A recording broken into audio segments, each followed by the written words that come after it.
Thank you. I think in Thank you, Honorable Vice Chairman, sir. My compliments. It's your maiden day. Thank you. मैं माननीय vice chairman साहब आपके माध्यम से कहना चाहता हूं कि ये प्रेमचंद के गोदान के जो गोबर और धनिया थे ना, अब वो उतने कमजोर नहीं हैं। ऐसा नहीं है कि उनको समझ नहीं आ रहा है कि उनके साथ क्या हो रहा है। माननीय प्रधानमंत्री जी ने संभवतः अभी अचानक बिहार बड़ी चिंता में आ गया है सबके, मैं जानता हूं वजह, तो बिहार में संबोधित करते हुए कहा कि गुमराह कर रहे हैं कोई। अरे साहब, आपने तो राहें गुम कर दी, तो गुमराह कौन क्या करेगा। नंबर 3, आज इससे पहले कि मैं बिल पे बोलूं, मैं तमाम दलों से अपील करता हूं, और ये हृदय विदारक अपील है कि दलों के दायरे से ऊपर बढ़िए, क्योंकि किसानों ने व्हिप जारी कर दिया है। आपको यह तय करना है कि दल के इतिहास में रहिएगा या किसानों के दिल के इतिहास में रहिएगा, ये आपको तय करना होगा। मैं आपको कह रहा हूं कि कॉन्ट्रैक्ट फार्मिंग ये निर्बलीकरण का जरिया है, निर्बलीकरण का। किसान की समझ आखिर क्या है? मुझे तो लगता है कई दफा, मैं माफी के साथ कहता हूं, हमारे मंत्री महोदय संजीदा व्यक्ति हैं, लेकिन क्या संकल्पना किसानों की हॉलीवुड की फिल्मों से लेके आ रहे हैं क्या? हिंदुस्तान के किसान को समझते हैं आप? छोटे मझोले जोत के। मैं एक परिवार से आता हूं, कल्पना करिए बिहार में, उत्तर प्रदेश के पूर्वी इलाके में 4 कट्ठा, 5 कट्ठा, 6 कट्ठा, 1 बीघा, जो कंजम्पशन से थोड़ा ऊपर, उसकी खरीद के लिए शार्क आएगा वहां, उसके उत्पाद के खरीद के लिए। मैं समझता हूं थोड़ा चिंतन, थोड़ी संजीदगी होनी चाहिए। मेजॉरिटी बहुत टेंडेंसी प्रोड्यूस करती है। इस तरह के, जो मैंने पहले भी कहा, लो हैंगिंग फ्रूट से बचना चाहिए। एपीएमसी में करप्शन के इश्यूज है, मैं मानता हूं, लेकिन ऐसा तो आप नहीं कर सकते हैं ना कि आप you throw the baby with the bath water. Shanta Kumar committee ने आपसे पहले कहा था, उसके कुछ सुझाव थे। अब शांता कुमार जी तो विपक्ष के नहीं थे, आपकी पार्टी के हैं, उनको सुन लेते। अच्छा, जमाखोरों, बिचौलियों को खत्म करना चाहते हैं, तो आपके, जो मैं बिल का अध्ययन करता हूं, तो आप रोहू कतला को हटा करके शार्क को ला रहे हैं। कमाल कर रहे हैं साहब, कमाल कर रहे हैं। हमारा अनुभव यह भी बताता है कि कॉन्ट्रैक्ट फार्मिंग मूलतः कैश क्रॉप्स के इर्द गिर्द घूमता है।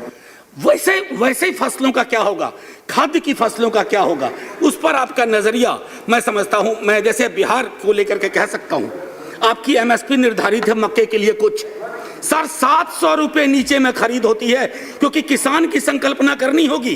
5 कट्ठा जमीन है मेरे पास, मैंने प्याज उपजाया है, प्याज को निपटा करके अगली फसल लगाऊंगा। सर, कल मैं आपके माध्यम से कहना चाहता हूं कि किसान के बारे में, उसकी संपूर्णता में सोचिए, वो किसान आपसे क्या चाह रहा है।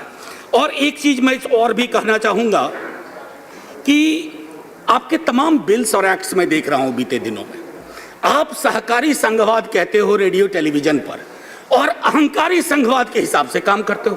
राज्यों के दायरे में घुसते जा रहे हैं। तो मैं तो अपील करूंगा, एक झटके में राज्यों को खत्म कर दीजिए, न रहेगा बांस, न बजेगी बांसुरी। और आखिरी टिप्पणी करने से पहले माननीय, मैं आपके माध्यम से ये भी कहना चाहता हूं, आज भारत का किसान आपकी ओर देख रहा है, सदन की ओर देख रहा है। मैं बार बार दोहराऊंगा कि भारत का किसान आज ये अपेक्षा कर रहा है कि आप क्या करने जा रहे हैं। ऐसा ना हो कि वो ईस्ट इंडिया कंपनी टाइप हालात हो जाएं। हम धीरे धीरे वैसे भी पूंजी की गिरफ्त में जा रहे हैं। मैं जानता हूं पूंजी कुछ लोगों को बहुत आराम देती है, लेकिन कुछ को तो आराम देती है सर, बाकी की जिंदगी में कोहराम मचा देती है।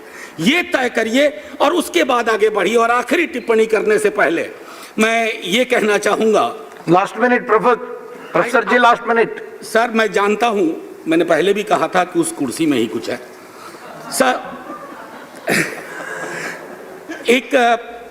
एक चीज जो मैं आखिरी टिप्पणी से पहले करना चाहूंगा कि जब आप मझौले छोटी जोत के किसान को देखते हैं, तो आप कह रहे हैं कि हम डबल करेंगे इनकम।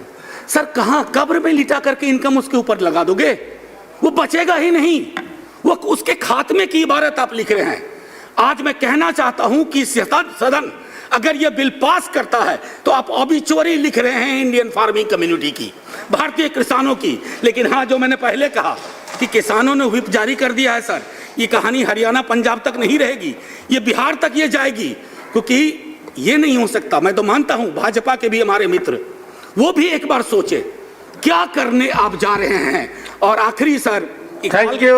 बस सर, इकबाल कह गए थे, बस जय हिंद बोलना दीजिए ना, कि जिस खेत से दहका को मयसर न हो रोजी, उस खेत के हर खोसा गंदूम को जला दो।